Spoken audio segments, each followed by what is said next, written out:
नमस्कार बच्चों, मीडिया सेटली मंडी से मैं डॉक्टर मेनका यादव। हम पढ़ रहे हैं साइंस क्लास 8 चैप्टर 14। तो चैप्टर 13 तक हम कंप्लीट कर चुके हैं। उसके बाद असेसमेंट 4 है, उसको भी आपको खुद ही करना है। ये देखिए, ये असेसमेंट 4 है, इसको आपको खुद करना है। एक्टिविटी एंड प्रोजेक्ट भी आप घर पे कर सकते हैं। And then let us proceed for chapter number 14, some natural phenomena, कुछ प्राकृतिक फिनोमिनास। तो इसमें हम पढ़ेंगे स्टोरी ऑफ लाइटनिंग। लाइटनिंग मतलब जो आसमान से बिजली गिरती है उसकी कहानी। इलेक्ट्रिकल चार्जेस क्या होते हैं? लाइटनिंग एंड थंडर, थंडर और लाइटनिंग में क्या संबंध है? अर्थक्वेक भूकंप को बोलते हैं। तो इन सब के बारे में हम पढ़ेंगे। ये सारी प्राकृतिक फिनोमिनास हैं, प्राकृतिक घटनाएं हैं। Natural phenomenas like earthquake, cyclone, thunderstorm etcetera are not under the control of man. इनको नेचुरल फिनोमिना इसलिए बोलते हैं क्योंकि आदमी का इन पर कोई कंट्रोल नहीं है। किस किस पर? अर्थक्वेक पर, साइक्लोन्स यानी तूफान, जो आंधी चक्रवाती जो तूफान होते हैं उन पर, थंडरस्टॉर्म गड़गड़ाहट के साथ जो बहुत अंधड़ आता है उस पर भी कोई कंट्रोल नहीं है। They occur due to natural reasons, ये प्राकृतिक कारणों से ही घटित होते हैं। We can not prevent them but can take some precautions to protect ourselves from their damaging effect। हम उनको रोक नहीं सकते, लेकिन उनसे होने वाली हानि के बारे में खुद को प्रोटेक्ट कर सकते हैं, रक्षा कर सकते हैं। You have learn about floods and droughts in class 6।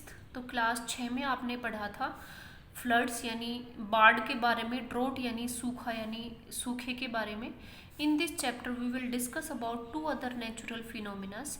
तो यहाँ अगले 2 natural phenomenas lightning and earthquake के बारे में पढ़ेंगे। Lightning is one of the most beautiful yet deadly displays in nature.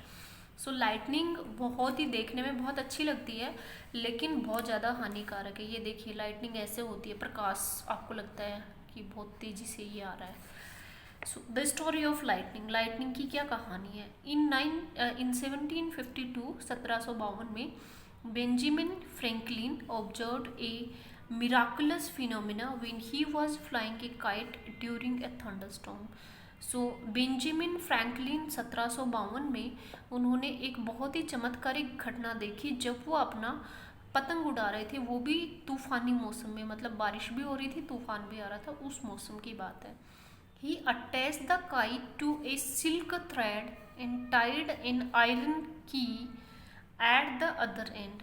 उसने काइट को सिल्क यानी रेशम की स्ट्रिंग, रेशम का धागा जो होता है ना, रेशम की डोरी, उससे बांधा, और दूसरी एक लोहे की थी वो दूसरी साइड बांध दिया। He tied a thin metal wire from the key and inserted it into leaden jar।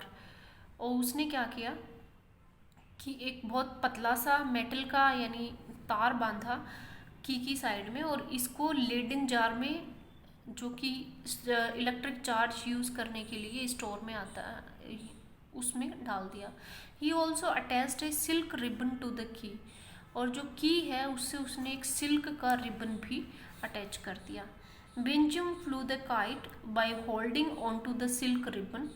तो बेंजामिन जो है उसने पतंग उड़ाया और सिल्क का जो रिबन था उसको पकड़ते हुए। आफ्टर सम टाइम, कुछ समय बाद, when he brought his knuckles near the key, जो वो अपने निकल्स को की के पास में लेकर आया, he saw an electric spark between the key and his Nicholls और जो की थी उसमें उसने इलेक्ट्रिक स्पार्क को देखा। Electricity from the cloud passes through the string to the keys, his knuckles and finally to the earth। तो electricity क्या कर रही थी? क्लाउड्स में से स्ट्रिंग और की के थ्रू पास होकर, उसके नकल्स में से होकर, और फाइनली अर्थ में जा रही थी। फ्रैंकलिन्स experiment show that lightning was static electricity. Franklin के एक्सपेरिमेंट ने दिखाया कि लाइटनिंग जो है वो एक स्टैटिक इलेक्ट्रिसिटी थी। He put forth the idea that every object has a normal amount of charge. तो उसने ये आइडिया दिया फ्रैंकलिन ने कि हर कोई जो ऑब्जेक्ट होता है उसमें नॉर्मल अमाउंट ऑफ चार्ज होता है। नकल होता है any of the joints in finger, जैसे कि ये देखिए ये या फिर ये वाला फिंगर, ये जॉइंट, ये इसको नकल बोलते हैं। यहाँ पे के साइलेंट है। That can be transfer from one object to the other when two objects are in close contact and when they are rubbed together. Benjamin Franklin was the first to call these charges positive and negative. तो Benjamin Franklin ने इस experiment के द्वारा पाया कि उसने जो theory प्रस्तुत की वो ये है कि normal amount of charge her object के पास होती है और ये जो है वो एक ऑब्जेक्ट से दूसरे ऑब्जेक्ट में ट्रांसफ़र की जा सकती है जब वो बहुत ही क्लोज कांटेक्ट में होते हैं ये। और इसमें एक पॉजिटिव चार्ज होता है, एक नेगेटिव चार्ज होता है। इलेक्ट्रिक चार्जेस क्या होते हैं? इन ancient Greeks discovered a strange property of amber की एक स्ट्रेंज प्रॉपर्टी को डिस्कस किया था एंशिएंट ग्रीक में। एम्बर क्या होता है? A hard yellowish brown substance, बहुत ही हार्ड पीले कलर का सबस्टेंस होता है जिसको ज्वेलरी या डेकोरेटिव ऑब्जेक्ट्स बनाने में यूज़ में लेते हैं, उसको एम्बर बोलते हैं। They found that when it is rubbed with A cloth it can attract any near by bits of straw और ग्रेन। तो जो एंशिएंट ग्रीक में इसकी डिस्कवरी हुई, एम्बर से अगर कपड़ा रगड़ते हैं तो ये क्या करेगा? स्ट्रो या ग्रेन्स को अपनी तरफ आकर्षित करता है, अट्रैक्ट करता है।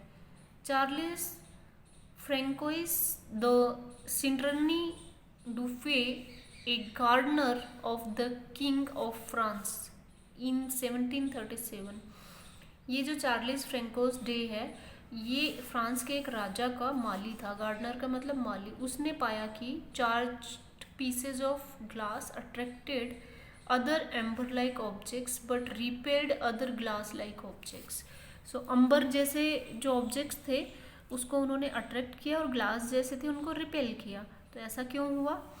He had discovered two forces of electricity, positive and negative.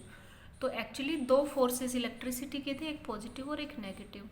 He called them virtuous for glass-like objects and resinous amber like objects. तो उसने एक वर्चुअस बोला और एक रेजिनस बोला। ये एक्चुअली पॉजिटिव और नेगेटिव के केस होता है।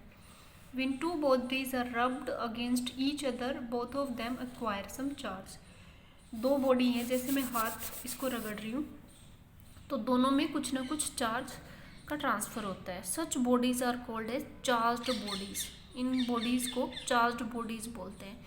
जैसे कि अगर आपके घर में कंबल हो, सोते टाइम कंबल में सोते हैं और सिंथेटिक है, तो आप अगर हाथ से ऐसे कंबल को करेंगे तो आपको कई बार दिखाई देगा कि आग जैसा लग रहा है। तो एक्चुअली वो चार्ज का ट्रांसफ़र ही होता है। आप लाइट बंद करके आप शाम को भी ये एक्सपेरिमेंट कर सकते हैं। या फिर आपकी ऐसी स्वेटर हो जिसको कई बार हाथ लगाते हैं तो ऐसा लगता है स्पार्किंग सा हो रहा है, तो वो भी चार्ज की वजह से ही होता है। Let us perform an activity to see what happens if we bring two glass rods close to each other. तो ये एक्टिविटी है, इसको आप कर लीजिएगा। ये नहीं कर सकते तो जो स्वेटर वाले मैंने बताया वो बहुत ईजी रहेगा आपके लिए, वो कर सकते हैं। इसके अलावा एक कंघे का एक्सपेरिमेंट होता है, वो भी आप कर सकते हैं। If the same activity is conducted using ebonite rod which are rubbed with a piece of fur, they also repel each other. But what happens if you bring a glass rod rubbed with silk near the ebonite rod rubbed with fur? Let us perform an activity. तो ये activity आप कर लीजिएगा। अब ये देखिए, ये कंघा जो है paper pieces clinging to comb, जो कंघा है आप बिना तेल डाले उसमें बाल बनाना फटाफट और फिर ये देखना कि क्या ऐसा है कि बाल कंघे की तरफ खींच रहे हैं या कंघा बाल की तरफ खींच रहा है, देखने की कोशिश करना। वो भी चार्ज की वजह से ही होता है। तो आज के लिए इतना ही काफ़ी है, इसको पढ़िएगा।